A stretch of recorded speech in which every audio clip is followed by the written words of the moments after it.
Hello बच्चों, good morning to all. This is your very on pen physician and biology guru doctor Anshuman Agarwal. Once again start करते हैं बच्चों हमारा next live lecture.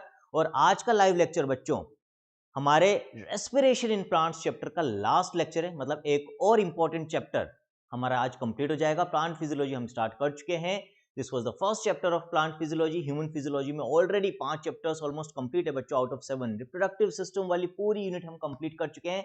Genetics वाली वो जो यूनिट है बच्चों, evolution, principles of inheritance, molecular basis of inheritance, वो वाली यूनिट भी ऑलमोस्ट अब कंप्लीट होने वाली है, क्योंकि उसमें इवोल्यूशन हो चुका है, प्रिंसिपल्स खत्म होने वाला है और उसके बाद हम देखेंगे मॉलिक्यूलर बेसिस ऑफ इनहेरिटेंस बच्चों। ठीक है, तो इसी तरह से हमारी जर्नी जो है वो आगे बढ़ती रहेगी बच्चों। आज का जो लेक्चर है इसमें हम देखेंगे एक तो क्यों हम रेस्पिरेशन को एम्फिबोलिक पाथवे कहते हैं, दूसरा हम देखेंगे एनारोबिक रेस्पिरेशन और फर्मेंटेशन, और लास्टली बच्चों हम बात करेंगे रेस्पिरेटरी क्वेश्चन के बारे में and efficiency of respiratory process. ठीक है, उसके पहले जो बच्चे पहली बार इस लेक्चर को देख रहे हैं उनको हम बता दें कि भाई I am a doctor Anshuman Agarwal. बच्चों मैंने एमबीबीएस करी है from SMS medical college Jaipur. मैंने नीट को एक बार में क्रैक किया था विद ऑल इंडिया रैंक 196। फिर एमडी करी बच्चों एनेस्थीसिया में, then fellowship in pain management. तो पिछले 11 सालों से not only I am teaching NEET biology aspirants और NEET aspirants, but along with that I am also practicing as a pen physician as well as anesthesiologist। तो भाई एक ही motive है कि भाई एक डॉक्टर आपको डॉक्टर बना सके, be a doctor by a doctor. और इसीलिए हमने एक छोटी सी कोशिश इस साल शुरू करी बच्चों। किस नाम से? सोचिंग नाम से। सोचिंग बच्चों हमारी ऑनलाइन ऐप का नाम है जो आपको प्ले स्टोर पर मिल जाएगी, वहां से आप डाउनलोड कर सकते हो इसको। अभी फिलहाल इस पर हम नीट बायोलॉजी पूरी लेकर आए हैं। मैं ही पढ़ा रहा हूँ बच्चों पूरी बायोलॉजी आपको, और टारगेट ये है कि नॉट ओनली 340 प्लस बट हम 360 आउट ऑफ 360 स्कोर कर सकते हैं। जो बच्चे हमारे साथ मिलकर अपनी नीट बायोलॉजी प्रिपरेशन करना चाहते हैं उनको 3 काम करने होंगे। चैनल को सब्सक्राइब कर लो, चैनल का नाम है बच्चों searching education by doctor Anshuman Agarwal. दूसरा काम क्या करना है बच्चों, आप ऐप को डाउनलोड कर लो, वहां पर अपने आप को रजिस्टर कर लो।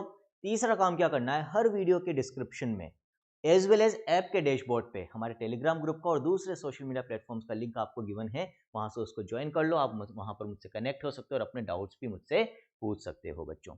तो भाई आगे बढ़ते हैं।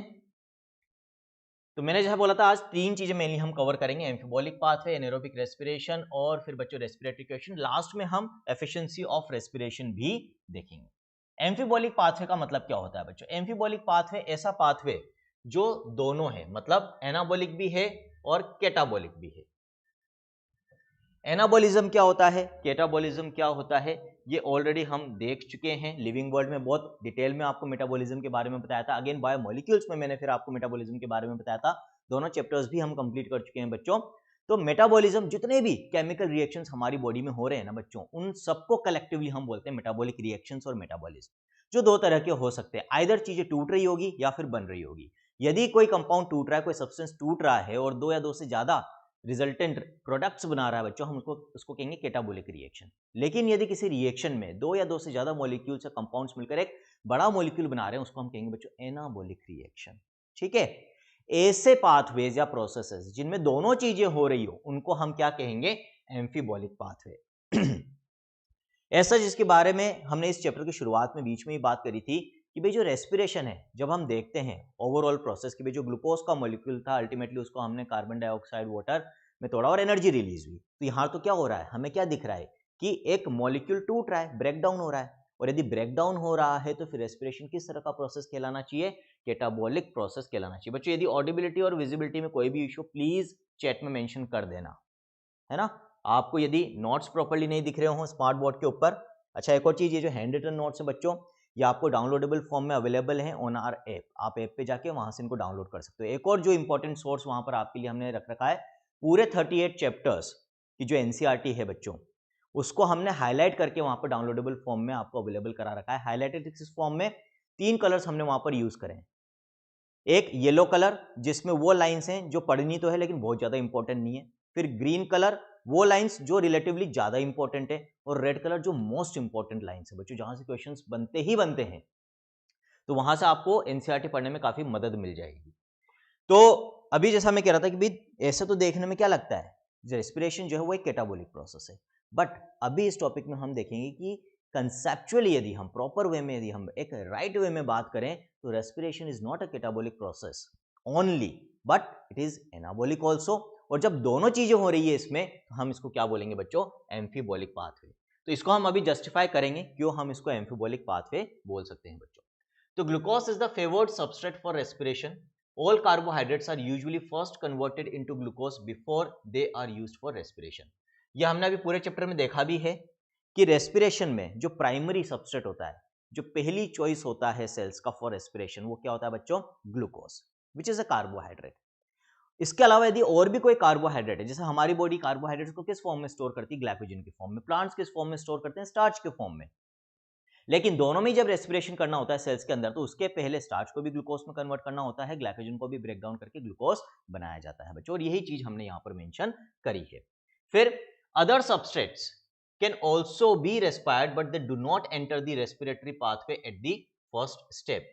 दूसरे सबस्ट्रेट्स मतलब जैसे अमीनो एसिड्स हो गए, है ना, जैसे फैटी एसिड्स हो गए, जैसे ग्लिसरॉल हो गया, सम अदर ऑर्गेनिक एसिड्स हो गए बच्चों, ये सबस्ट्रेट्स भी रेस्पिरेटरी पाथवे में एंटर हो सकते हैं, इनसे भी एनर्जी प्रोड्यूस हो सकती है, लेकिन ये from the very first step enter नहीं होते। जैसे अभी अपन ने पूरा ग्लूकोज का एरोबिक रेस्पिरेशन का 4 स्टेप में प्रोसेस देखा था बच्चों, ये किसी बीच के स्टेप में एंटर होते हैं। जैसे मोस्ट ऑफ दीज कहां एंटर होते हैं, इन the form of acetyl coenzyme में। तो इनको पहले एसिटाइल कोएंजाइम में ए में कन्वर्ट करना पड़ेगा और फिर ये रेस्पिरेटरी पाथवे में एंटर होंगे बच्चों, इस वे में। देन जैसे यहां पर हमने एग्जांपल ले भी रखा है, एनसीईआरटी में आपको ये गिवन है, ये एनसीईआरटी की लाइंस को ही मैं मॉडिफाई करके लाया हूं ताकि आपके लिए इजी हो जाए, प्रॉपर सीक्वेंस में है बच्चों। यहां पर रेस्पिरेशन ऑफ फैट्स की यदि हम बात करें बच्चों, फैट्स किससे मिलकर बनते हैं, फैटी एसिड्स और ग्लिसरॉल से। ये बायोमोलिक्यूल्स में बहुत डिटेल में हमने देख लिया, these are esters of fatty acids and glycerol, ठीक। तो इनको पहले हमें किसमें तोड़ना पड़ेगा, फैट्स को, यदि हम चाहते हैं कि इनको हम एज रेस्पिरेटरी सबस्ट्रेट यूज करें, they will be broken down into glycerol and fatty acid. पहली चीज कब यूज में आएंगे, देखो प्राइमरी चॉइस क्या थी सेल्स की रेस्पिरेशन के लिए, ग्लूकोज। तो ऑब्वियसली इनका रोल तभी होगा जब ग्लूकोज की अवेलेबिलिटी खत्म हो जाएगी। ग्लूकोज नहीं है, मान लो स्टारवेशन, हम बहुत लंबे समय तक भूखे हैं, तो उस केस में क्या होगा, बाहर से तो हम कोई सोर्स ले ही नहीं रहे। बॉडी सबसे पहले अंदर जो आपका कार्बोहाइड्रेट रिजर्व होगा, हमारी बॉडी में कार्बोहाइड्रेट किस फॉर्म में स्टोर्ड है, ग्लाइकोजन के फॉर्म में, कहां, लिवर और मसल्स में। तो सबसे पहले हमारी सेल्स उसको यूटिलाइज करेगी, ग्लाइकोजन को तोड़ दिया जाएगा इनटू ग्लूकोज, उसको काम में ले लेगी। लेकिन जब बॉडी का पूरा कार्बोहाइड्रेट ग्लूकोज खत्म हो गया है, फिर क्या होगा बच्चों, हमें सर्वाइव करना है, हम कुछ खा नहीं रहे हैं, जिंदा रहना है, तो फिर हमारी सेल्स क्या करने लग जाएगी, फैट्स को तोड़कर उनको यूटिलाइज करने लग जाएगी फॉर रेस्पिरेशन। तो वहां पर फैट्स पहले किसमें टूटेंगे बच्चों, फैटी एसिड और ग्लिसरॉल के अंदर टूटेंगे। Now if fatty acids were to be respired, they would first be degraded to acetyl coenzyme A and enter the pathway। जैसा भी मैंने आपको बताया था, यदि भाई हमें फैटी एसिड्स को यूटिलाइज करना है in the pathway of respiration, तो वो डायरेक्टली एंटर नहीं कर सकते। पहले वो किसमें टूटेंगे बच्चों, एसिटाइल कोएंजाइम में कन्वर्ट होंगे, उसके बाद फिर वो यहां पर एंटर करेंगे। किस स्टेप पे एंटर करेंगे, जहां पर एसिटाइल कोएंजाइम में एंटर करता है। और एसिटाइल कोएंजाइम में कहां एंटर करता है बच्चों, क्रेब्स साइकिल में एंटर करता है ना। तो उसके पहले जो 2 स्टेप होते हैं वो स्किप हो जाएंगे, ग्लाइकोलाइसिस वाला स्टेप और लिंक रिएक्शन वाला स्टेप। आगे बढ़ते हैं। Glycerol would enter the pathway after being converted to PGR. Fatty acids तो एसिटाइल कोएंजाइम के फॉर्म में एंटर करेंगे, ग्लिसरॉल किस फॉर्म में एंटर करेगा, ये ग्लाइकोलाइसिस के बीच में एंटर करेगा in the form of phosphoglyceraldehyde बच्चों। आगे ये बात समझ में। तो इस तरीके से जो कार्बोहाइड्रेट्स के अलावा दूसरे सबस्ट्रेट्स हैं, उनका भी रेस्पिरेशन पॉसिबल है, बट उनका नंबर कब आएगा, जब कार्बोहाइड्रेट्स की अवेलेबिलिटी खत्म हो जाएगी। उसमें भी कार्बोहाइड्रेट्स के बाद सेकंड नंबर किसका आता है, फैट्स। और फैट्स भी नहीं होंगे बच्चों, फिर किसका रोल होगा, फिर किसका नंबर आएगा, उसके बाद फिर बच्चों नंबर आता है प्रोटीन्स का। So the proteins also enter the pathway as either amino acids, इनको पहले अमीनो एसिड्स में तोड़ना पड़ेगा, at some stage within the Krebs cycle, या तो क्रेब्स साइकिल के दौरान किसी न किसी अमीनो एसिड के फॉर्म में ये एंटर करेंगे, ठीक है। या दूसरा ऑप्शन क्या है, ये पायरुविक एसिड या एसिटाइल कोएंजाइम के फॉर्म में भी एंटर कर सकते हैं। पायरुविक एसिड के फॉर्म में करेंगे तो कहां करेंगे बच्चों, जहां पर ग्लाइकोलाइसिस खत्म होता है। एसिटाइल कोएंजाइम के फॉर्म में करेंगे तो कहां करेंगे बच्चों, इनटू द क्रेब्स साइकिल, ठीक। एनसीईआरटी ने आपको ये जो एम्फिबोलिक पाथवे है इसको समझाने के लिए एक डायग्राम दे रखा है। इस डायग्राम को एक बार देख लेते हैं हम।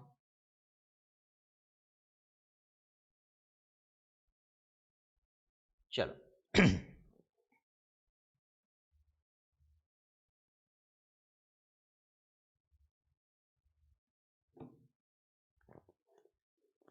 तीनों सबस्ट्रेट्स यहां पर मेंशन कर रखे हैं हमने, फैट्स भी, कार्बोहाइड्रेट्स भी प्रोटीन्स भी। कार्बोहाइड्रेट्स का तो अपन पूरा प्रोसेस देख चुके हैं ना, किस तरीके से पहले ग्लाइकोलाइसिस होगा, ग्लाइकोलाइसिस के बाद फिर लिंक रिएक्शन में एसिटाइल कोएंजाइम में बन जाएगा, क्रेब्स साइकिल में जाएगा बच्चों, और फिर ईटीएस के थ्रू एनर्जी का प्रोडक्शन हो जाएगा। ये तो एक सिंपल नॉर्मल जो होता है। ठीक, यहां पर एनसीईआरटी ने बीच में आपको ग्लाइकोलाइसिस के कुछ इंपॉर्टेंट स्टेप बता रखे हैं। वो इसलिए बता रखे हैं क्योंकि उन स्टेप्स में ये जो दूसरे सबस्ट्रेट्स हैं, ऑल्टरनेटिव सबस्ट्रेट्स, वो एंटर होते हैं किसी न किसी फॉर्म में। जैसे फैटी एसिड की बच्चों अभी हमने बात करी थी और हमने बोला था किस फॉर्म में एंटर होगा, ये एसिटाइल कोएंजाइम ए के फॉर्म में एंटर होगा। ये किस में जाएगा, क्रेब्स साइकिल में। ग्लिसरॉल हमने बोला था किस फॉर्म में एंटर होता है बच्चों, पीजीएल के फॉर्म में होता है ये एंटर। ठीक है, इस फॉर्म में एंटर होगा ये। क्लियर। अमीनो एसिड्स की हम बात करें, ये अलग अलग अमीनो एसिड डिपेंड करेगा कौन सा अमीनो एसिड है, वो कई जगह पर एंटर हो सकता है। या तो पहले पायरुविक एसिड में कन्वर्ट होकर हो सकता है, एसिटाइल कोएंजाइम ए में कन्वर्ट होकर भी हो सकता है बच्चों, या फिर क्रेब्स साइकिल के अंदर बाद में यहां पर भी एंटर हो सकते हैं अमीनो एसिड्स।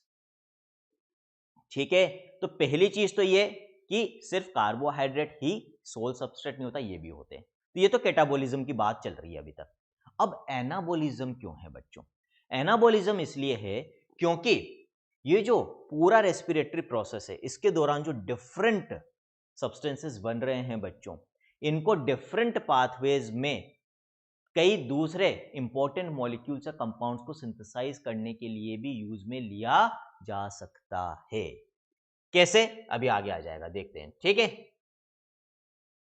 तो ये तो प्रेफरेंस ऑर्डर मैंने आपको बता दिया है बच्चों। यहां पर क्या है रेस्पिरेशन की प्रेफरेंस ऑर्डर, सबसे पहले जब तक कार्बोहाइड्रेट की अवेलेबिलिटी है, कार्बोहाइड्रेट की यूज करेगी बॉडी, फिर फैट्स को और फिर प्रोटीन्स को। फॉर एग्जांपल, जब लॉन्ग टर्म स्टारवेशन, लंबे समय तक हम भूखे रहते हैं, कार्बोहाइड्रेट रिजर्व यदि खत्म हो जाता है, फिर कार्बोहाइड्रेट के बाद हम फैट्स को यूज करते हैं और फैट्स के बाद फिर बच्चों हम प्रोटीन्स को यूज करते हैं। Now since respiration involves breakdown of substrates, the respiratory process has traditionally been considered a catabolic process. ये एनसीईआरटी की लाइन से कि देखने में ये लगता है कि भाई लगातार चीजें टूट रही है, इसमें ग्लूकोज अल्टीमेटली CO2 और वाटर में टूट रहा है, तो ये कैटाबॉलिक प्रोसेस है माना जाता था। बट नाउ अभी आगे देखेंगे बच्चों अपन, fatty acids would be broken down to acetyl coenzyme में before entering the respiratory pathway when it is used as a substrate.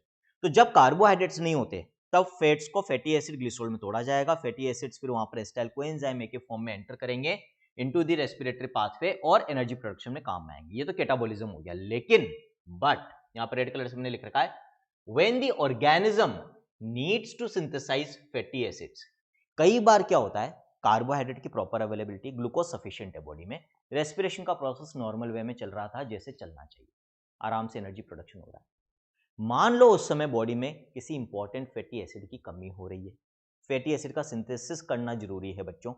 अब उस केस में फिर बॉडी क्या करेगी, उस केस में बॉडी बच्चों एसिटाइल कोएंजाइम ए को जो बन रहा है लिंक रिएक्शन के बाद in the process of respiration, जो फिर क्रेब्स साइकिल में एंटर करता है, वो रिएक्शंस यूटिलाइज करने लग जाएंगे जो फैटी एसिड बनाते हैं। ठीक है, तो यहां से कुछ समय के लिए कुछ amount of acetyl co enzyme में डेविएट करता जाए। ऐसा नहीं कि पूरा का पूरा कर देंगे तो फिर एनर्जी प्रोडक्शन कैसे होगा भाई, तो पूरा का पूरा डेविएट नहीं होगा, यहां से डाइवर्ट नहीं होगा, कुछ amount of acetyl co enzyme में फैटी एसिड सिंथेसिस के लिए यूज करने लग जाएंगे, बाकी एनर्जी प्रोडक्शन में अपना काम करता रहेगा। तो ये जो एसिटाइल को एंजाइम है, यहां से एक फैटी एसिड बनाने के लिए काम में लिया जाएगा बच्चों। ये किसका एग्जांपल हो गया, कैटाबॉलिक रिएक्शन और anabolic reaction. It will be an example of anabolic reaction. Good morning Srishti. ठीक है, तो इसका मतलब सिर्फ कैटाबॉलिज्म ही नहीं हो रहा है रेस्पिरेशन के दौरान, एनाबॉलिज्म भी हो रहा है बच्चों। आ गया समझ में, क्लियर है। इसी तरीके से बच्चों यदि हम प्रोटीन्स की बात करें, तो प्रोटीन्स में भी ऐसा नहीं है कि जब प्रोटीन्स को रेस्पिरेशन में यूज करने की जरूरत पड़ती, कब पड़ेगी, जब कार्बोहाइड्रेट फैट्स खत्म हो जाएंगे, तो सिर्फ कैटाबॉलिज्म ही हो रहा हो। कई प्रोटीन्स इनफैक्ट अमीनो एसिड्स को बनाने में भी जो हमारा रेस्पिरेटरी प्रोसेस है, इसके दौरान जो इंटरमीडिएट्स बन रहे हैं उनका यूटिलाइजेशन किया जाता है बच्चों। तो both catabolism and anabolism are there. So because the respiratory pathway is involved in both anabolism and catabolism, it would hence be better to consider the respiratory pathway as an amphibolic pathway rather than as a catabolic one. तो इसीलिए हमें इसे क्या मानना चाहिए conceptual in the real sense, एक amphibolic pathway मानना चाहिए जिसमें बोथ एनाबॉलिज्म एंड कैटाबॉलिज्म हो रहा है, ना कि सिर्फ कैटाबॉलिक पाथवे मानना चाहिए। क्लियर हो गई होगी चीजें, आगे बढ़ते हैं हम। अब बच्चे यहां पर इस नोट में जो में पॉइंट्स लेकर आया हूं। ये पॉइंट्स आपको एनसीईआरटी में नहीं मिलेंगे, but in the past directly इनके ऊपर क्वेश्चन तो नहीं आया, लेकिन इनडायरेक्टली क्वेश्चन आया हुआ है, या तो ऑप्शंस में इनको यूज किया गया है इन द फॉर्म ऑफ स्टेटमेंट्स। तो जब तक आपको ये चीजें नहीं पता होगी, ऐसे क्वेश्चंस जिनमें इन पॉइंट्स को आइदर ऑप्शंस में यूज कर लिया गया है या इनडायरेक्टली क्वेश्चन में यूज कर लिया गया है, आप उन क्वेश्चंस को नहीं निकाल पाओगे। तो इन पॉइंट्स को देखना और याद करना बहुत जरूरी है। देखो, ग्लिसरॉल किस फॉर्म में एंटर करता है रेस्पिरेटरी पाथवे? पीजीएल, है ना। तो इसका मतलब कभी ग्लिसरॉल सिंथेसिस की जरूरत पड़ेगी बॉडी में, तो फिर इंटरमीडिएट कौन सा निकाल लिया जाएगा रेस्पिरेटरी पाथवे में से? पीजीएल को निकालकर ग्लिसरॉल सिंथेसिस में काम में लेने लग जाएंगे हम। फिर phosphoglyceric acid is used for synthesis of certain amino acids बच्चों। अगेन ग्लाइकोलाइसिस के दौरान बनता है बच्चों फॉस्फोग्लिसरिक एसिड भी। ये कहाँ कहाँ काम आ सकता है? सेरीन अमीनो एसिड बनाने में, ग्लाइसिन बनाने में, सिस्टाइन बनाने में, एलिनिन बनाने में, है ना। तो अमीनो एसिड सिंथेसिस में पीजीए का यूज होता है। Acetyl coenzyme A is common meeting point connecting link between fat, carbohydrate and protein metabolism. देखो, बहुत खूबसूरती से यहाँ पर एनसीईआरटी ने इस चीज को बता रखा है, सब यहाँ पर मिल रहे हैं। कार्बोहाइड्रेट्स में तो एस्टाइल कोएंजाइम में बनता है ये during respiration. Fatty acids again acetyl coenzyme के फॉर्म में एंटर कर रहे हैं। अमीनो एसिड्स भी एस्टाइल कोएंजाइम के फॉर्म में एंटर कर सकते हैं बच्चों। अभी मैंने आपको बताया था ये तीनों फॉर्म में एंटर कर सकते हैं, कुछ पायरुवेक एसिड के फॉर्म में, कुछ एस्टाइल कोएंजाइम में, और कुछ क्रेब्स साइकिल में डायरेक्टली एंटर करते हैं इन the form of amino acids. तो एस्टाइल कोएंजाइम में हम कह सकते हैं कनेक्टिंग लिंक है तीनों तरह के सबस्ट्रेट्स के मेटाबॉलिज्म का, चाहे फिर वो एनाबॉलिज्म हो चाहे केटाबॉलिज्म हो बच्चों। देन ग्लाइकोलाइसिस को इसीलिए हम ऑक्सीडेटिव एनाबॉलिज्म या केटाबॉलिक रीसिंथेसिस भी कहते हैं। इसके दौरान ऑक्सीडेशन हो रहा है, केटाबॉलिक रिएक्शन है, बट इसमें से कई इंटरमीडिएट्स को हम सिंथेसिस रिएक्शंस में या एनाबॉलिक रिएक्शंस में भी काम में लेते हैं। That's why we call glycolysis as oxidative anabolism और केटाबॉलिक रीसिंथेसिस बच्चों। क्रेब्स साइकिल की यदि हम बात करें तो भाई क्रेब्स साइकिल में ऐसा तो केटाबॉलिज्म हो ही रहा है, लेकिन यदि हम एनाबॉलिक रिएक्शंस की बात करें कि भी एनाबॉलिज्म में क्रेब्स साइकिल का क्या रोल होता है, तो वो भी देख लेते हैं। इसके कई इंटरमीडिएट्स या सबस्ट्रेट जो हैं वो एनाबॉलिज्म में काम में आते हैं। फॉर एग्जांपल एस्टाइल कोएंजाइम में फैटी एसिड्स तो बनाता ही है, साथ में जो जिब्रेलिक एसिड है बच्चों उसके सिंथेसिस में भी काम में आता है। सक्सिनाइल कोएंजाइम में जो क्रेब्स साइकिल के दौरान बनता है, it is used for the synthesis of chlorophyll, cytochromes, phytochromes, तो पिगमेंट्स बनाने के काम में आ रहा है सक्सिनाइल कोएंजाइम में। Oxaloacetic acid important substrate of the Krebs cycle बच्चों, कहां काम में आ रहा है? Synthesis of amino acids and various alkaloids, nitrogen containing plant compounds होते हैं बच्चों। अल्फा कीटोग्लूटारिक एसिड सिंथेसिस कई अमीनो एसिड्स के सिंथेसिस में काम में आता है। इनफैक्ट ये खुद एक अमीनो एसिड है भाई, लेकिन प्रोटीन फॉर्मिंग अमीनो एसिड नहीं है। ये चीज मैं बायोमोलिक्यूल्स में आपको बता चुका हूं कि भाई वैसे तो हमें 100 से भी ज्यादा अमीनो एसिड्स ऑलरेडी पता है, they are discovered, already discovered, लेकिन उनमें से सिर्फ 20 या 21 जो हम कहते हैं एक नया अमीनो एसिड, जो हम सेलेनोसिस्टाइन की बात करते हैं पोस्ट ट्रांसलेशनल अमीनो एसिड की, उसको मिलाकर 21 अब हम बोल देते हैं। तो वो जो 21 अमीनो एसिड हैं उनमें इसकी काउंटिंग नहीं होती जो प्रोटीन बनाने के काम में आते हैं। बट है अल्फा कीटोग्लूटारिक एसिड भी एक तरह का अमीनो एसिड ही बच्चों। आगे बात समझ में, क्यों हम रेस्पिरेटरी प्रोसेस को एक एम्फीबोलिक पाथवे बोलते हैं। अब आज के बाद इसमें किसी तरह का कोई डाउट, कोई संशय, कोई संदेह, कंफ्यूजन नहीं होना चाहिए। आगे बढ़े बच्चों, चैप्टर खत्म करेंगे आज। एनारोबिक रेस्पिरेशन और फर्मेंटेशन। ठीक, एरोबिक रेस्पिरेशन हम पूरा पढ़ चुके हैं। एनसीईआरटी एनारोबिक रेस्पिरेशन या फर्मेंटेशन को चैप्टर के थोड़ा शुरुआत में ही डील कर लेती है। मैंने लास्ट में इसको इसलिए लिया क्योंकि पहले एक फ्लो में एरोबिक रेस्पिरेशन पढ़ना जरूरी था बच्चों, वो पढ़ लिया है अपन ने, बहुत इजीली हम एनारोबिक रेस्पिरेशन पढ़ सकते हैं। क्यों? क्योंकि इसमें ग्लाइकोलाइसिस के बाद ज्यादा कुछ नहीं हो रहा है। वहां पर लिंक रिएक्शन भी था, उसके बाद फिर क्रेब्स साइकिल थी, फिर एटीएस था, बट यहाँ पर देखो जो एनर्जी प्रोडक्शन होना था, एटीपी मिलनी थी, वो तो हमें ग्लाइकोलाइसिस में ही मिल जाएगी जब भी हम एनारोबिक रेस्पिरेशन की बात करेंगे। और उसकी रेस्पिरेटरी बैलेंस शीट ऑलरेडी हम बना चुके हैं। वहां जो नेट गेन होता है एटीपी का, वो 2 एटीपी का होता है बच्चों, है ना। तो एनर्जी पॉइंट ऑफ व्यू से देखा जाए तो बहुत ही इनएफिशिएंट प्रोसेस है एनारोबिक रेस्पिरेशन। बट अगेन कुछ ऑर्गेनिजम्स में एक्सक्लूसिवली यही देखने को मिलता है। हमारी हम बात करें तो हमारी बॉडी में भी कुछ ऐसी सेल्स है जो कुछ पर्टिकुलर सिचुएशंस में एनारोबिक रेस्पिरेशन शो करने लग जाती है। फॉर एग्जांपल मसल सेल्स, मान लो हम बहुत तेजी से दौड़ रहे हैं और बहुत देर से दौड़ रहे हैं, तो क्या होगा, हमारी बॉडी की मसल्स पर्टिकुलरली लेग मसल्स को उस समय काम करने के लिए बहुत सारी एनर्जी चाहिए होगी, और उस समय उन लेग मसल्स को जो ब्लड फ्लो मिल रहा होगा, ब्लड सप्लाई मिल रही होगी, हो सकता है कि वो उनको इतना ऑक्सीजन ना दे पाए कि उस अमाउंट में एरोबिक रेस्पिरेशन हो जाए जितना उस समय हमें दौड़ने के लिए चाहिए बच्चों। तो जैसे ऑक्सीजन की अवेलेबिलिटी कम होती है हमारी मसल सेल्स में, वो अपनी एनर्जी डिमांड्स को रिक्वायरमेंट्स को मीट आउट करने के लिए क्या करने लग जाती है, एरोबिक के साथ साथ एनएरोबिक रेस्पिरेशन भी करने लग जाती है बच्चों। ठीक है, तो कुछ में आपको एक्सक्लूसिवली एनएरोबिक मिलेगा, कुछ में दोनों मिलेंगे बच्चों। अब ये जो एनएरोबिक रेस्पिरेशन है, जिसको हम फर्मेंटेशन भी कहते हैं बच्चों, ये दो टाइप का हो सकता है, आइदर अल्कोहलिक फर्मेंटेशन और दूसरा लैक्टिक एसिड फर्मेंटेशन। दोनों ही आपको एनसीईआरटी में दे रखे हैं, हम भी दोनों ही पूरी तरह से कवर करेंगे। पहले अल्कोहलिक फर्मेंटेशन की बात करेंगे। इसमें क्या हो रहा है बच्चों, incomplete oxidation of glucose occurs under anaerobic condition. दोनों में ही इनकम्प्लीट ऑक्सीडेशन होता है बच्चों। ठीक, pyruvic acid formed by glycolysis is converted to carbon dioxide and ethanol. नाम क्या, अल्कोहलिक फर्मेंटेशन। क्यों, इसमें क्या बन रही है बच्चों, इथेनॉल बन रही है, एक अल्कोहल बन रही है, साथ में कार्बन डाइऑक्साइड भी रिलीज होती है। एंजाइम्स कौन से काम में आते हैं बच्चों, यहाँ पर pyruvic acid decarboxylase and alcohol dehydrogenase यहाँ पर रिएक्शंस को कैटलाइज करते हैं। आफ्टर ग्लाइकोलाइसिस पायरुविक एसिड बन जाएगा ग्लाइकोलाइसिस में, उसके बाद दो स्टेप्स और होंगे, अभी देखेंगे कौन से दो स्टेप। जो कॉमन एग्जांपल है अल्कोहलिक फर्मेंटेशन का, यीस्ट है बच्चों, इसीलिए इसको हम जब डोसा बनाते हैं, इडली बनाते हैं, तो वहां पर वो जो पहले बनता है बच्चों एक पेस्ट, उसको हम फर्मेंट करते हैं और उसमें फिर कई बार यीस्ट भी ऐड करते हैं, इसीलिए वो फर्मेंटेशन। ठीक है ना, पहले लैक्टिक एसिड फर्मेंटेशन के पॉइंट्स भी पढ़ लेते हैं, फिर हम रिएक्शंस देख लेंगे एक साथ। लैक्टिक एसिड फर्मेंटेशन में लैक्टिक एसिड प्रोड्यूस्ड होगा पायरुविक एसिड से। अल्कोहलिक में इथेनॉल और कार्बन डाइऑक्साइड हो रही थी बच्चों। यहाँ पर जो एंजाइम काम में आएगा लैक्टेट डिहाइड्रोजनेज। क्यों, क्योंकि लैक्टिक एसिड कैसे बन रहा है, पायरुविक एसिड के रिडक्शन से बन रहा है। रिडक्शन के लिए कौन सा एंजाइम काम में आ रहा है यहाँ पर, ऑक्सीडेशन रिडक्शन के लिए डिहाइड्रोजनेज बच्चों। एक का रिडक्शन होगा, एक का ऑक्सीडेशन होगा। ठीक, इन सम बैक्टीरिया इन मसल्स, एक तो कहाँ मिलेगा आपको लैक्टिक एसिड फर्मेंटेशन, कुछ बैक्टीरिया में, और मसल्स में भी मिलता है ड्यूरिंग एक्सरसाइज बच्चों। अभी मैंने आपको एक्सप्लेन करा था, जब भी ऑक्सीजन की अवेलेबिलिटी कम हो जाएगी तो फिर मसल्स में उस समय क्या होने लग जाएगा बच्चों, मसल्स में उस समय एनएरोबिक रेस्पिरेशन स्टार्ट हो जाएगा। अब देखो यहां पर आप देख सकते हो,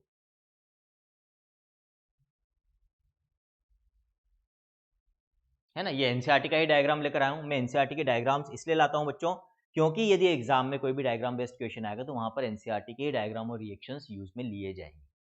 ठीक, यहां तक यदि हम बात करें बच्चों, पायरुविक एसिड फॉर्मेशन यहां ग्लूकोज से लेकर यहां तक, ये तो आपको ग्लाइकोलाइसिस शॉर्ट में बता रखा है बच्चों। ठीक है, अब पायरुविक एसिड यहां बन चुका है, डिपेंड करेगा कि किस तरह का फर्मेंटेशन है। कुछ बैक्टीरिया में और हमारी मसल सेल्स में लैक्टिक एसिड फर्मेंटेशन देखने को मिलता है। वहां पर क्या होगा, इस स्टेप में लैक्टेट डिहाइड्रोजनेज एंजाइम काम करेगा। लैक्टेट डिहाइड्रोजनेज कैसे हो रहा है बच्चों, यहां पर पायरुविक एसिड का रिडक्शन होगा और क्या बन जाएगा, लैक्टिक एसिड बन जाएगा बच्चों। ठीक है, क्यों, यहां पर आप देख सकते हो ये जो NADH है बच्चों, यहां पर NADH का प्रोडक्शन हुआ था, यही NADH यहां पर काम में आ जाएगा। ये NADH क्या कर रहा है, यहां पर रिड्यूस कर रहा है किसको, पायरुविक एसिड को। खुद क्या हो रहा है बच्चों, ऑक्सीडाइज हो रहा है। देखो यहां पर हाइड्रोजन का लॉस हो रहा है तो खुद ऑक्सीडाइज हो रहा है, ऑक्सीडाइज होकर क्या बना देगा ये NAD+। ठीक, और किसको रिड्यूस कर देगा, पायरुविक एसिड को। पायरुविक एसिड को रिड्यूस करेगा तो क्या बन जाएगा बच्चों, यहां पर लैक्टिक एसिड बन जाएगा। क्लियर है, आई थिंक ये डाउट नहीं होना चाहिए, सिंपल है। तो अपन ने एरोबिक रेस्पिरेशन में क्या देखा था, एरोबिक रेस्पिरेशन में हम ये मानकर चल रहे थे कि यहां पर ये जो NADH अपना बन रहा है, ये अल्टीमेटली ETS में जाएगा और वहां पर ATP प्रोडक्शन में काम में आएगा। 2 बनाएगा या 3 बनाएगा, वो डिपेंड करेगा शटल पे, वो ऑलरेडी मैं आपको बता चुका हूं बच्चों। ग्लिसरॉल फॉस्फेट शटल होगा तो 2, मेलेट एस्पार्टेट शटल होगा तो 3 ATP से हमें मिलेगी। लेकिन यहां पर हमने क्या करा, ये जो NADH यहाँ प्रोड्यूस हुआ था, ये NADH यहाँ पर रिडक्शन के काम में आ रहा है और लैक्टिक एसिड का प्रोडक्शन हो रहा है, तो इस NADH से हमें किसी भी एनर्जी का गेन नहीं हो रहा। इसीलिए मैंने क्या बोला, दोनों तरह के फर्मेंटेशन में जो net gain of energy ATP होगा, वो सिर्फ 2 ATP होगा, जो ग्लाइकोलाइसिस की बैलेंस शीट में हमने देखा था बच्चों।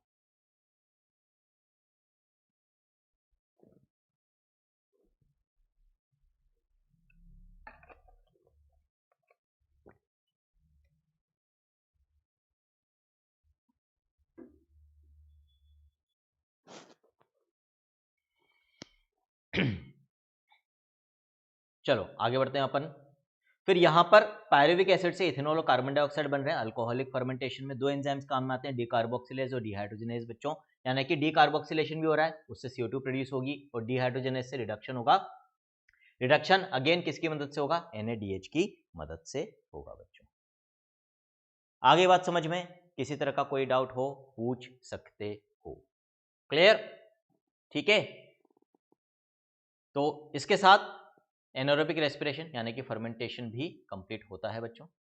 यहां पर रिड्यूसिंग एजेंट की तरह कौन बिहेव कर रहा है भाई, लिख भी रखा है, देखो नोट में मैं लिख कर लाया हूं। The reducing agent is NADH which is reoxidised to, खुद तो क्या हो रहा है, ऑक्सीडाइज, और किसको रिड्यूस कर रहा है, पायरुविक एसिड को रिड्यूस कर रहा है। तो here the reducing agent is NADH which is reoxidised to NAD+ in both the processes. Net gain of ATP 2 ही होगा। नाउ इन फर्मेंटेशन, अभी हमने बोला कि एनर्जी पॉइंट ऑफ व्यू से देखा जाए तो बहुत ही इनएफिशिएंट रिएक्शन है। तो in fermentation not much energy is released, in fact less than 7% of the energy in glucose is released and not all of it is trapped as high energy bonds of ATP। पहली बात तो glucose के एक molecule में 686 kilo calories energy होती है बच्चों, उसमें से सिर्फ 7% ही हम यहां पर रिलीज कर पाते हैं, और वो पूरी 7% भी एटीपी के फॉर्म में ट्रैप नहीं हो रही, वो 7% में से भी एटीपी में बहुत कम ट्रैप हो पा रही है। उस पॉइंट ऑफ व्यू से देखा जाए तो एनर्जी एफिशिएंसी ना के बराबर है एनारोबिक रेस्पिरेशन की। ठीक, फर्मेंटेशन इज हैजार्डस यानी कि harmful for cells in which it occurs because either acid और अल्कोहल इज प्रोड्यूस्ड। प्लस जो प्रोडक्ट्स यहां पर बन रहे हैं बच्चों, यदि वो किसी सेल के अंदर एक्यूमुलेट होंगे तो उसको डैमेज करते हैं, उसके लिए हार्मफुल होते हैं। तो जिस सेल के अंदर एनारोबिक रेस्पिरेशन हो रहा है, यदि बहुत ज्यादा देर तक होगा तो वो सेल डैमेज होने लग जाती है। फॉर एग्जाम्पल यीस्ट सेल्स जो होती है बच्चों, उनमें यदि अल्कोहल कंसंट्रेशन 13% को क्रॉस कर जाए तो दे विल पॉइजन देमसेल्फ, मतलब वो मर जाएंगी, वो खत्म हो जाएंगी, वो डैमेज हो जाएंगी। इसीलिए नेचुरली बच्चों, जैसे हम यीस्ट को अल्कोहलिक बेवरेजेस बनाने के काम में भी लेते हैं थ्रू फर्मेंटेशन, है ना, अल्कोहल कंटेनिंग ड्रिंक्स बनाने में।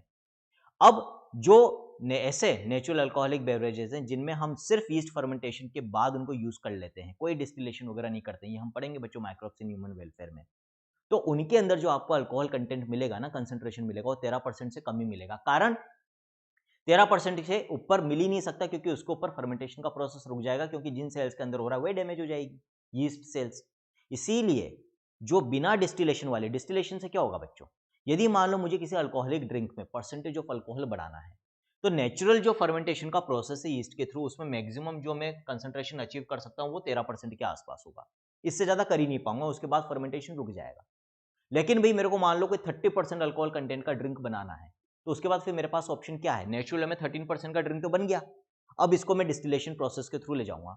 डिस्टिलेशन में क्या होगा, पानी का लॉस होगा, इसमें से पानी का लॉस होगा तो ऑटोमेटिकली अल्कोहल का कंसंट्रेशन रिमेनिंग ड्रिंक के अंदर बढ़ जाएगा, क्योंकि उसमें से वाटर कंटेंट कम हो रहा है, वो ज्यादा कंसंट्रेट हो रहा है, ज्यादा कंसंट्रेट हो रहा है तो ऑटोमेटिकली अल्कोहल का कंसंट्रेशन बढ़ जाएगा।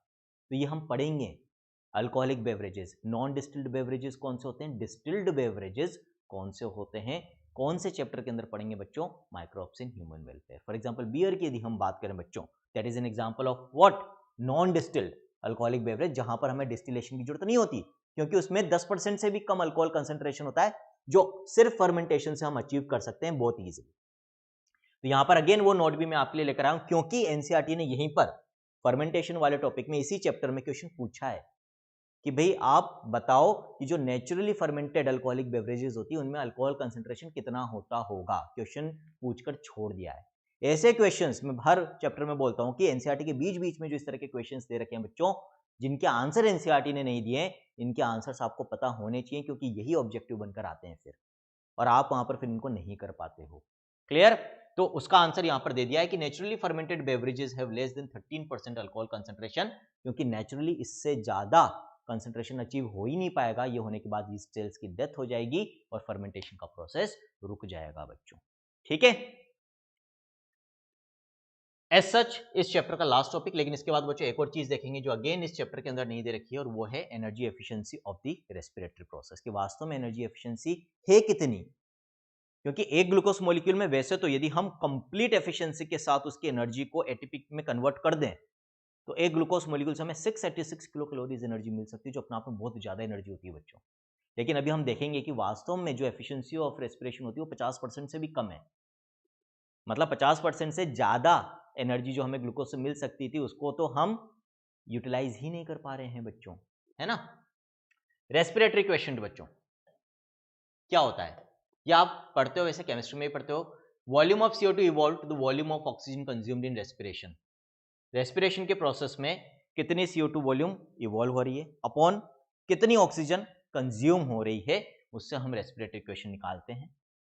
यहाँ पर इंपॉर्टेंट नोट है बच्चों, किस पे डिपेंड करेगा, ये अलग अलग रेस्पिरेटरी सबस्ट्रेट के लिए रेस्पिरेटरी क्वेश्चन अलग अलग होता है। कार्बोहाइड्रेट्स में बायोमोलिक्यूल्स में भी बता चुका हूं बच्चों आपको एक बार आरक्यू की वैल्यूज। कार्बोहाइड्रेट्स के लिए आरक्यू कितना होता है, रेस्पिरेटरी क्वेश्चन 1। कारण आप रिएक्शन देख सकते हो ग्लूकोज का, जब हम यहाँ पर बच्चों एरोबिक रेस्पिरेशन हो रहा है तो अल्टीमेटली 6 O2 तो कंज्यूम हो रहे थे और अल्टीमेटली बन कितने रहे थे, 6 CO2 बन रहे थे, है ना। बाकी अभी यहाँ पर अपने को मतलब है नहीं, तो आरक्यू कैसे निकालेंगे हम, वॉल्यूम ऑफ CO2 या number of molecules of CO2 produced upon number of molecules of oxygen consumed, दोनों बराबर हैं, 6 और 6 हैं, तो रेस्पिरेटरी क्वेश्चन यहाँ पर क्या आ जाएगा बच्चों, 1 आ जाएगा।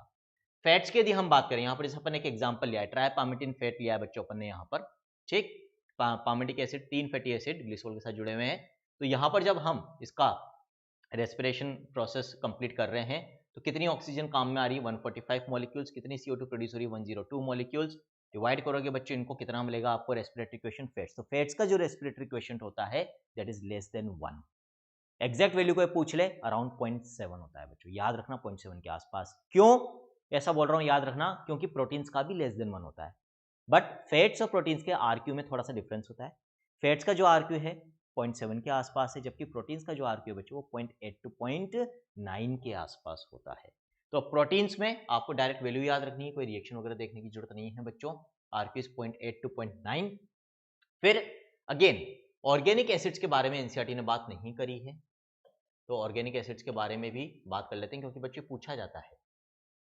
एनसीईआरटी ने जो आरक्यूज की बात करी है वो बात करी या तो 1 होगा कार्बोहाइड्रेट का, लेस देन 1 होगा फैट्स और प्रोटीन्स का, लेकिन मोर देन 1 भी होता है कुछ कंपाउंड्स का, और उनमें आते हैं ऑर्गेनिक एसिड्स। तो organic acids like oxalic acid, malic acid, succinic acid, इस तरह के जो ऑर्गेनिक एसिड्स है बच्चों, इनका जो आरक्यू होता है 1 होता है, मतलब ऑक्सीजन कम कंज्यूम हो रही है in comparison to evolved carbon dioxide. याद रखना बच्चों, ऑर्गेनिक एसिड्स का आया हुआ है पहले और आगे भी आ सकता है। तो ऑफिशियली देखा जाए तो एनसीईआरटी पॉइंट ऑफ व्यू से तो पूरा चैप्टर कंप्लीट हो चुका है। Not only the points of NCERT हमने कवर करें, in the language of the NCERT हमने कवर करें, लेकिन उनको सिंपल बनाते हुए, पॉइंट वाइज बनाते हुए, एक प्रॉपर सीक्वेंस में, प्लस जो चीजें एनसीईआरटी के बाहर से आ सकती थी इस चैप्टर में या जो जरूरी होती है इस चैप्टर के लिए नीट में पूरी तरह से क्वेश्चंस निकालने के लिए, वो भी हम कवर कर चुके हैं। एक लास्ट चीज जो अगेन यहाँ पर एनसीईआरटी में नहीं गिवन है इस चैप्टर में लेकिन जरूरी है बच्चों, और वो क्या है, energy efficiency of cellular respiration. देखो बच्चों, जब एक एटीपी का फॉर्मेशन होता है तो उसमें कितनी एनर्जी हम ट्रैप कर रहे हैं, 8.1 किलो कैलोरीज एनर्जी हम उसमें ट्रैप कर रहे हैं।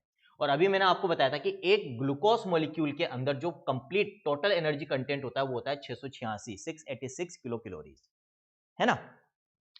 ऑलरेडी हम रेस्पिरेटरी बैलेंस शीट देख चुके हैं कि भाई एरोबिक रेस्पिरेशन में हमें नेट गेन ऑफ एटीपी कितना होता है और एनारोबिक रेस्पिरेशन में कितना होता है। एनारोबिक रेस्पिरेशन में 2 एटीपी, तो वहां की तो हम बात करेंगे नहीं, ठीक है, आराम से आप निकाल सकते हो जब आपको यहाँ पर एरोबिक रेस्पिरेशन की एनर्जी एफिशिएंसी निकालनी आ जाएगी। तो इसकी बात कर लेते हैं। इसमें बच्चों अपन ने 2 कंडीशन देखी थी डिपेंडिंग ऑन दी शटल। यदि हम ग्लिसरॉल फॉस्फेट शटल यूज कर रहे थे तो नेट गेन ऑफ एटीपी 36 था, यदि हम मेलेट एस्पार्टेट शटल यूज कर रहे थे हो रहा था वहां पर, तो फिर नेट गेन ऑफ एटीपी 38 था। दोनों ही केसेस में हम एनर्जी एफिशिएंसी देख लेते हैं। यदि 36 एटीपी का नेट गेन हो रहा है बच्चों एरोबिक रेस्पिरेशन में, तो वहां पर एनर्जी एफिशिएंसी क्या होगी उस रेस्पिरेटरी प्रोसेस की, एनर्जी ट्रैप्ड एज एटीपी।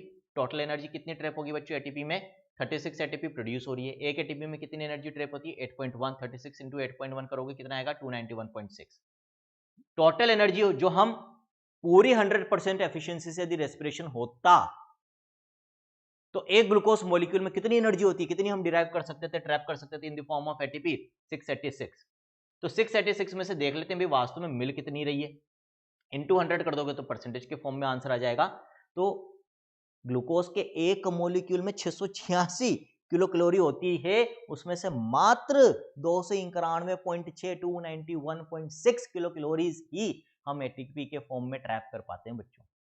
इतना कम एनर्जी एफिशिएंट प्रोसेस चल रहा है हमारी बॉडी के अंदर, जबकि हम मानते हैं एरोबिक रेस्पिरेशन में बहुत सारी एनर्जी निकलती है। आई बात समझ में बच्चों, ठीक है। तो 42.5% ही एनर्जी एफिशिएंसी है, मैंने बोला था ना 50% से भी कम। 38 एटीपी भी यदि हम मान लेंगे ना बच्चों, वहां पर भी आप जब इस तरीके से निकालोगे 38 इंटू 8.1 अपॉन 686, तो एनर्जी एफिशिएंसी कितनी आएगी, 44.86 मात्र। ठीक है, आगे बात समझ में। तो बहुत ही कम एनर्जी एफिशिएंट प्रोसेस है वैसे देखा जाए तो, फिजियोलॉजिकली हम बात करें तो बच्चों, लेकिन हमारे सर्वाइवल के लिए मोर देन सफिशिएंट है। इसीलिए आपको बोला जाता है कि भाई अपनी एनर्जी फालतू के कामों में वेस्ट मत करा करो। यहाँ पर आप देख रहे हो ना, ऑलरेडी इतनी एनर्जी तो आपकी वैसे ही वेस्ट चली जाती है नहीं चाहते हुए भी। एक ग्लूकोज मॉलिक्यूल में 686 होती है, उसमें से मात्र 291.6 या आपको कितनी मिल रही है 44.86% ही आप यूज कर पा रहे हो। और उसमें से भी आप क्या करते हो, जो आपको एनर्जी मिल रही है ना यहाँ पर, उसमें से भी 90% तो फालतू के कामों में वेस्ट कर देते हो, सिर्फ 10% रखते हो काम की चीजें पढ़ाई करने में। तो बेटा ऐसा नहीं करना है, ज्यादा से ज्यादा एनर्जी को काम की चीजों में यूटिलाइज करा करो। और आगे चल के बच्चों, अब देखो धीरे धीरे समय चेंज हो रहा है। आने वाला जो समय वो ऐसा समय नहीं है जहां पर आप सिर्फ एक सिंगल प्रोफेशन के दम पे जिंदा रह सको। मैं आपको बता दूं, आप डॉक्टर भी बन जाओगे ना बच्चों, तो आज से 10 साल बाद आप फील्ड में आओगे। 5.5 साल एमबीबीएस में चाहिए होते हैं, ऑलमोस्ट 6 मान लो आप पीजी वीजी देते हो, करते हो, तैयारी करते हो। उसके बाद यदि एक अटेम्प्ट में पीजी एंट्रेंस में सिलेक्शन हो जाए आपका, तो फिर बच्चों 3 साल वहां पर चाहिए। तो 6 + 3 9 तो वैसे भी लगने ही लगने हैं।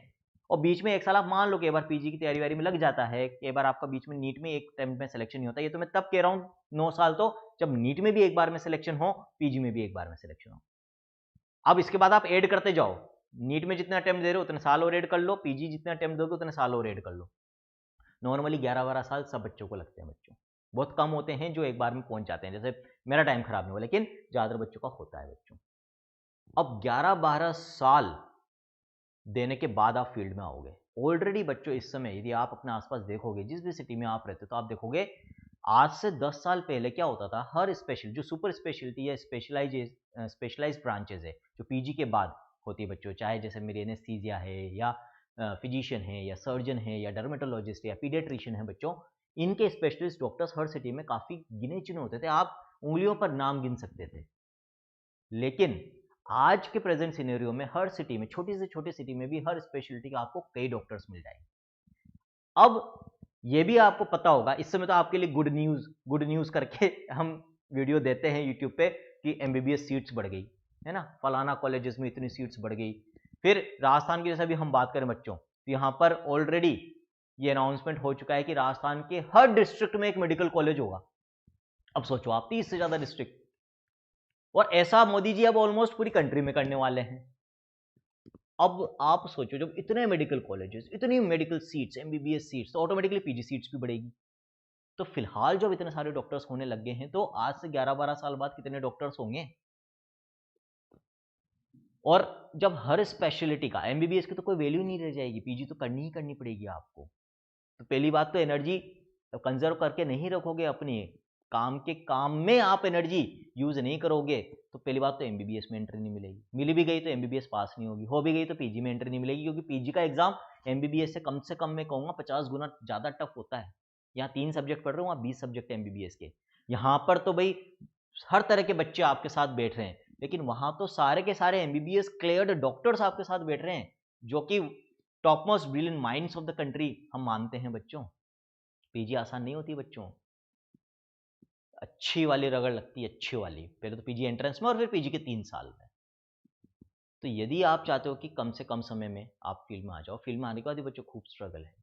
तो जो मैं कह रहा था कि एक सिंगल प्रोफेशन पर आप डिपेंडेंट नहीं रह सकते हो। क्यों? क्योंकि 11-12 साल बाद जब आप फील्ड में आओगे, तो हो सकता है कि डॉक्टर के प्रोफेशन में आपको फाइनेंशियल या ओवरऑल सेटिस्फेक्शन उतना नहीं मिल पाया बच्चों। तो फिर वहां पर क्या जरूरी होगा कि आपके पास कुछ और भी स्किल्स हो। और एक साथ मल्टीपल प्रोफेशंस को मैनेज करना बच्चों, लिटरली मैं कह सकता हूं खुद के एक्सपीरियंस से आसान नहीं हो सकता, क्योंकि मैं खुद ऐसा कर रहा हूं। नहीं कर रहा होता तो मैं और आपने एक चीज नोटिस करी होगी बच्चों, काफी टीचर्स ऐसे हैं अभी इंडस्ट्री में जो ऑलरेडी डॉक्टर्स हैं, उनमें से ऑलमोस्ट सब एमबीबीएस हैं, एक आध को छोड़ के, है ना। लेकिन जब वो टीचिंग में आए, तो उनमें से ऑलमोस्ट सभी ने क्या करा है, अपना डॉक्टर का प्रोफेशन क्विट करा है और आज टीचिंग कर रहे हैं। बहुत गिने चुने, मेरे को मिलाकर मुश्किल से 2 लोग ऐसे होंगे या 3 लोग ऐसे होंगे जो अपने डॉक्टर के प्रोफेशन के साथ साथ टीचिंग कर रहे हैं बच्चों। क्यों? ये अपना आप में शो करता है। यदि एक साथ 2 चीजों को करना इतना आसान होता, तो कोई भी क्यों अपना डॉक्टर का प्रोफेशन छोड़ेगा इतने साल देने के बाद भाई। विलिंगली तो कोई नहीं करेगा। कब करता है? जब मैनेज नहीं होता है। आगे ही बात समझ में अब? तो भाई मैं यही कहना चाह रहा हूं, अभी से इस तरह की आदतें डाल लो कि हम कम से कम टाइम वेस्ट करें, फालतू की चीजों में टाइम नहीं जाना चाहिए। जितना सोना चाहिए उतना ही सो, जितना खाना चाहिए उतना ही खाओ, जितना टीवी देखना चाहिए उतना ही टीवी देखो, और ज़्यादा से ज़्यादा समय काम को दो, अपनी हेल्थ को मेंटेन करके रखने में दो। एक्सरसाइज भी बहुत जरूरी है। आप क्या करते हो, फालतू काम में तो खूब टाइम दे देते हो, एक्सरसाइज के लिए टाइम नहीं है आपके पास। क्लियर है बच्चों बात? तो मल्टीटास्किंग की आदत, एबिलिटी एक बार बस नीट क्लियर कर लो, जैसे मेडिकल कॉलेज में एंटर करो स्टार्ट कर देना बच्चों। मैं तो ये कहूँगा आपको, फिर चाहे आप म्यूजिक में अच्छे हो उस स्किल को डेवलप करो आप, है ना, आप सिंगिंग में अच्छे हो, आप डांस में अच्छे हो, आप किसी और चीज़ में अच्छे हो, आप स्पोर्ट्स में अच्छे हो, बेटा साथ में कोई ना कोई चीज़ पकड़ के रखना, उस स्किल को भी डेवलप करना बच्चों। तो आज के लेक्चर में इतना ही। आज बच्चों हम एक और चैप्टर कंप्लीट कर चुके हैं, that is respiration in plants. Next अब जो प्लांट फिजियोलॉजी में हम स्टार्ट करेंगे दैट इज फोटोसिंथेसिस, ठीक है। और ह्यूमन फिजियोलॉजी में न्यूरल कंट्रोल एंड कोऑर्डिनेशन हमारा चल ही रहा है, सीएनएस वाला पार्ट हम देख रहे हैं, फॉर ब्रेन हम उसमें कंप्लीट कर चुके हैं बच्चों। Principles of inheritance and variation में सिर्फ 2 लेक्चर बचे हुए हैं, pedigree analysis and genetic disorders, बाकी पूरा चैप्टर हम कंप्लीट ऑलमोस्ट कर चुके हैं। आप एवोल्यूशन ऑलरेडी कंप्लीट हो चुका है। मैं आपको ऑलरेडी लास्ट लेक्चर में बोल चुका हूँ कि 4 ऐसी यूनिट्स हैं जिनमें से 75% पेपर आता है, वो चारों यूनिट्स हमारी इस महीने कंप्लीट हो जाएगी बच्चों। और भी कुछ चैप्टर्स हम कर चुके हैं, बट ये 4 इसीलिए मैंने प्रायोरिटी पे पहले लिए। एक हमारी ह्यूमन फिजियोलॉजी, एक हमारी प्लांट फिजियोलॉजी बच्चों, इसके अलावा जो हमारी जेनेटिक्स वाली यूनिट है बच्चों वो, और एक रेस्पिरेटरी सिस्टम वाली यूनिट जो है, सॉरी रिप्रोडक्टिव सिस्टम वाली यूनिट है वो। 4 यूनिट्स है, 4 में 7 + 5 12 + 4 16 और 3 19 चैप्टर हैं बच्चों। अब आप सोचो 50% चैप्टर्स हो रहे हैं, 19 38 है टोटल क्योंकि अपने, लेकिन इनका वेटेज ऑलमोस्ट 75 to 80% है। यही स्मार्ट स्टडी होती है और यही करके बच्चों में एक अटेम्प्ट में सेलेक्ट हुआ था, और यही आपको करवा रहा हूँ। Stay connected, take care, goodbye, all the best.